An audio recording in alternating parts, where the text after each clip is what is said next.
제1장은 바른 정치의 원칙과 목표입니다.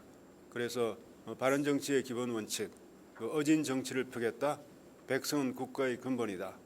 바른 정치는 사람이 가장 중요하다. 그 세 가지가 이제 기본 원칙이 되겠고요. 그다음에 이제 목표로서 우리가 여기 8가지를 들고 있습니다. 그중에 뭐 나머지는 다 이렇게 보시면 아시겠습니다만, 직접 사무를 처리하라. 이 말은 무슨 말이냐 하니까 업무를 아전들에게 맡겨 백성들에게 피해를 주는 지방 관리를 문책하겠다. 그래서 그 아전들에게 이 업무를 맡기는 그런 무능한 관리를 처벌하겠다, 문책하겠다, 그런 뜻이고요. 그다음에 여기 바른 정치의 원칙과 목표 중에서 우리가 뭐 사람 중심의 바른 정치라고 되어 있는데, 그 중에서 뭐 마음을 다하여 보살펴라, 뭐 이런 것은 우리가 이해가 됐는데, 신중하고 신중하라.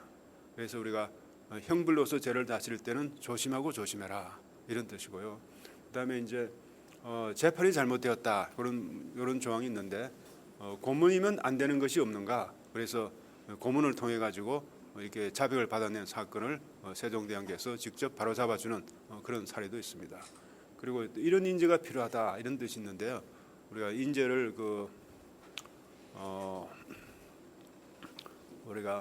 인재를 쓸 때는 재능도 중요하지만 인재의 내적인 덕목을 훨씬 높이 평가해라, 뭐 이런 뜻으로 되어 있습니다.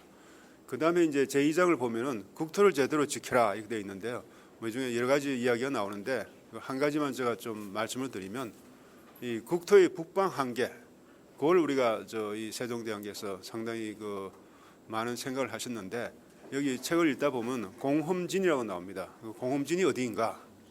그래서 우리가 이 공홈진의 그 책을 보면은 지금 현재 연변 조선 작치주에 있는 연길치다, 이런 이야기가 나옵니다. 그만큼 우리 세종대왕께서는 흔히 우리가 생각할 때는 우리 한반도만 우리가 우리 국토로 생각했는데, 세종대왕께서는 그걸 넘어가지고 만주에 있는 그 땅까지도 상당히 세종대왕께서는 마음에 두고 계셨다는 그런 생각을 우리가 알 수 있겠습니다.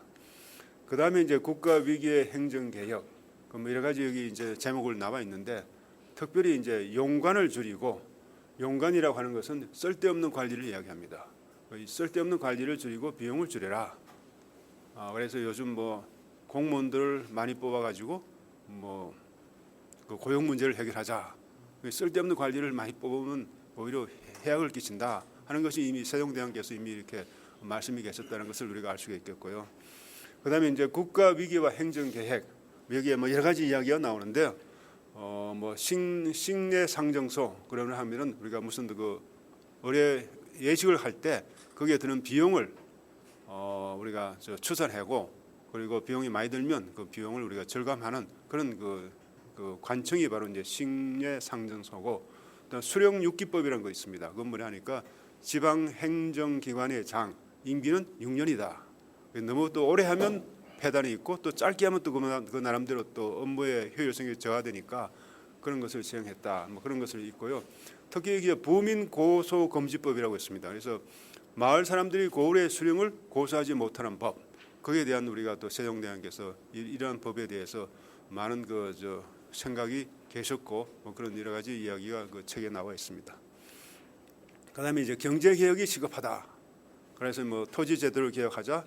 농자는 국민 생명의 기본이다. 생존의 기본이다.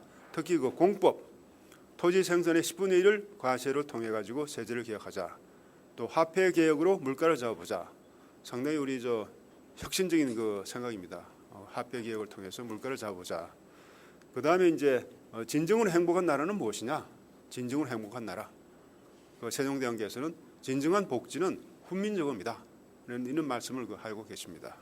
자, 그래서 대충 그 책에 대한 목차는 제가 말씀드렸고, 뭐 자세한 우리 내용은 우리 강사이신 그 신 교수님께서 이제 말씀하실 거고요.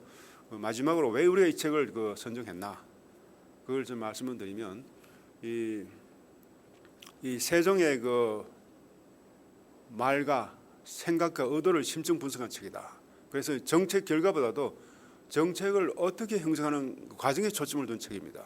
그래서 세종이 어떤 문제의식을 가지고 정책을 구상했고, 정책 형성에서 어떤 리더십을 발휘했느냐, 거기에 대한 우리 이 책이기 때문에 상당히 우리가 오늘날 현실에 비춰볼 때 이제 세종대왕 때의 그런 생각이 오늘날에는 어떻게 지금 구현되어 있느냐, 지금 작금의 현실하고 비교해 봤을 때 우리가 어떤 차이가 나느냐, 그런 것을 우리가 알 수 있겠고요. 그럼 마지막으로 지금 방금 제가 말씀드린 마찬가지로 세종의 의진 정치와 600년이 지난 작금의 정치를 비교해보는 기회가 되겠다. 즉 국민을 지금 위한다고 그러는데 국민을 위하는 진정한 리더십은 무엇인가? 특히 우리 강남에 있는 좌파, 입만 열면 국민 그러는데 진정으로 국민을 위하고 있나? 이런 것을 우리가 한번 반추해 볼 수 있는 시간을 갖는 것이 오늘의 그 독서 클럽의 목적이 아닌가, 그렇게 생각이 들고요. 저만은 빨리 줄이고 우리 강사분을 모시고 우리가 세종의 그 생각을 더듬어 보는 그런 기회를 갖도록 하겠습니다. 그러면 우리 신 교수님, 자 부탁드리겠습니다.